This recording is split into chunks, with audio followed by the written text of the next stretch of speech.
जय Jinendra. Audio number 129, गर्भ संस्कार।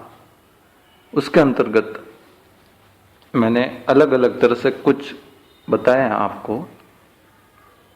अब सबसे बड़ी चीज है कि गर्भवती महिला जिस कमरे में रहती है वहां पर उस कमरे का माहौल कैसा हो, उस कमरे में कुछ भी ऐसे कलर ना हो, डार्क कलर, जिससे उसके भीतर उत्तेजना के भाव जागृत हो।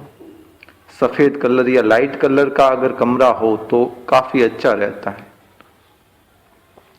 और दूसरी बात, जिस कमरे में ज्यादा देर रहती है महिला, गर्भवती महिला, उस कमरे में गुरुओं के, तीर्थंकरों के फोटो या ऐसे महापुरुषों के फोटो जिससे प्रेरणा मिले, प्रेरक कुछ सीखने को मिले, समझने को मिले। क्योंकि ऐसे भी तथ्य मिलते हैं कि अमेरिका में एक महिला के गर्भवती थी वह, तो उस समय वो अमेरिकन थी और गोरी थी, क्योंकि अमेरिकन कई गोरे भी होते हैं और कई काले भी होते हैं।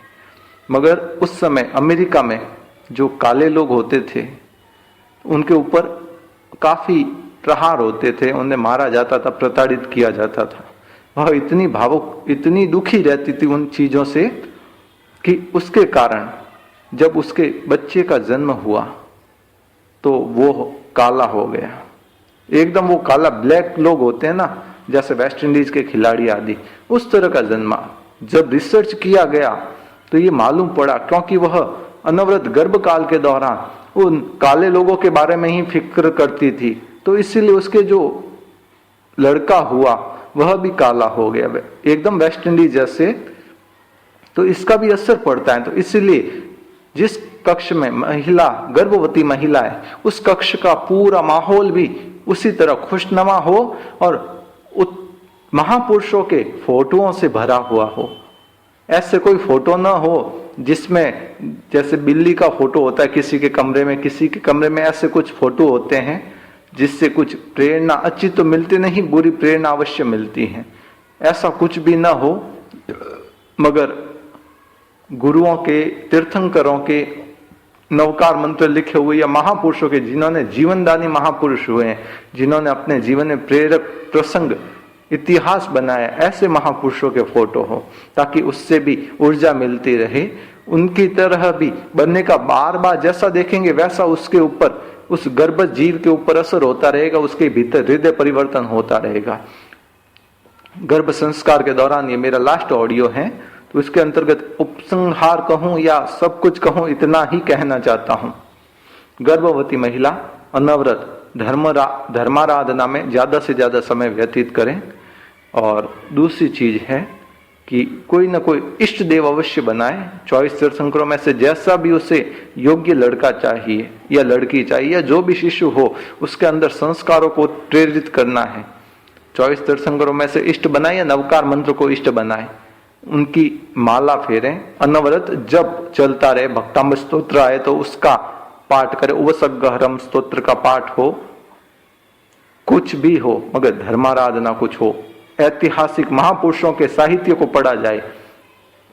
यदि घर का माहौल धर्म में और पीहर का माहौल इतना धार्मिक नहीं है जहां पर उनकी डिलीवरी होनी है, तो वहां पर वो 8वां महीना चल रहा हो तो उस समय ऐसे महापुरुषों की जीवन गाथा, गौरव गाथा पढ़ी जाए, इतिहास पढ़ा जाए, जिससे एक उत्कृष्ट प्रेरणा मिले। क्योंकि 8वां महीना बहुत भारी होता है, उस समय सबसे ज्यादा केयर रखनी होती है, जागरूकता रखनी होती है। यदि उस महीना में 7वें, 8वें, 9वें महीने में यदि गर्भवती महिला ज्यादातर टीवी का प्रयोग करती है, टीवी देखती है या व्हाट्सएप, फेसबुक या ऐसे क्रियाकलापों में ज्यादा रहती है जहां एंजॉयमेंट होता है या हंसी मजाक होती है, गॉसिप होती है, चुटकुले आदि पढ़ने को मिलते हैं, ऑडियो वीडियो मिलते हैं, धर्म के अलावा म्यूजिक आदि सुनते रहती हैं, एफएम सुनती रहती हैं, उसका असर उसके होने वाले शिशु पर अवश्य पड़ेगा।